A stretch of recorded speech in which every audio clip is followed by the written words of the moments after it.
Joining us now is Cory. First guest that I interviewed after the election. You said it's time for a president or a politician to change the game a little bit. You said to stop talking about what I'm going to do for you, but really ask people to do something for their country right now, to talk in a way that touches people's hearts and compels them to act and work with us. That's how you felt the day after the election. Do you feel like Barack Obama is doing that, or is it still to come? I think he has. I think he ran a great campaign and a great transition. And the appointments he's making, the moves he's making, seem to say that he's going to bring a team to the White House that's going to work together. But what I've really respected is they've reached out to mayors all across the country, people in the grassroots, and said, how can we work together? We want to make sure our policy is just not prognostications from on high, but really partnerships with you on the front lines so that we can see success. As the mayor of a majority African-American city in Newark, New Jersey, Newark has been through some hard times, and times are getting better all the time, I know.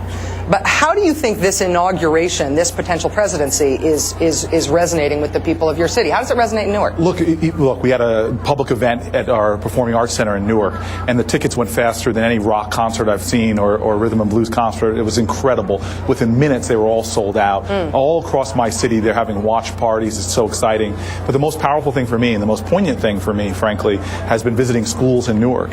And when you talk to kids, you see quite clearly that what Obama's done is he's taken the seed of potentiality and planted in the hearts of millions of children around this country who suddenly believe that there's nothing that can hold them back. For me to ask a child what they want to do and hear a chorus of kids in my city say, I want to be president of the United States, makes me realize that the vision, the moral imagination of our country for the next generation has been expanded beyond where it's ever been. Yeah, and that's true because of who he is. Honestly, I mean, I don't mean to be a downer or anything, but that's true even if he turns out not to be a great president. Yeah, absolutely. But when we think about whether or not he is going to be a great president, one of the things that I have been thinking about is how the cities and the states are going to have a different relationship with the federal government now. The Republican Party has long preached this idea of federalism, of local control. I know from talking to mayors and governors how frustrated they've been in their relationship with the federal government. Do you feel like that's really going to change for you between the feds and you at Newark? Is that going to change now? You know, look, this is the first time for me that I've had a president that has had the urban experience in my lifetime. Somebody that grew up on streets trying to organize neighborhoods against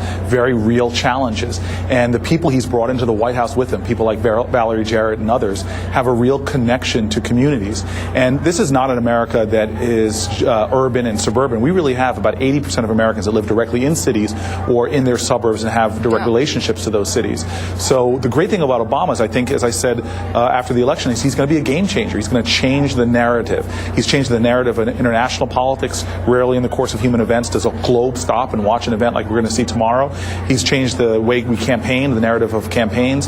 But more importantly, I think what he sees cities as is not a place for charitable block grants to be thrown at, but really it's the seeds for the future of our country, the green economy, the new economy, saving energy, creating industry, arts, culture, higher education. All of these things, when I talk to Obama people, they really want to create possibilities out of our city and create engines of hope and opportunity. Yeah.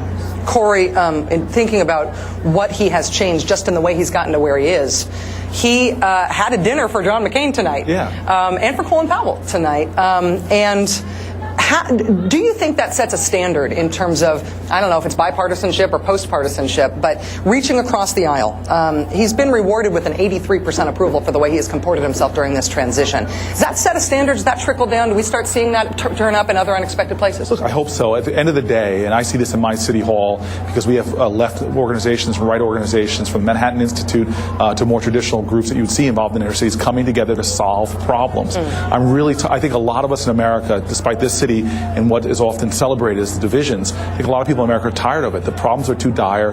The challenges are too great for us to divide ourselves as a nation.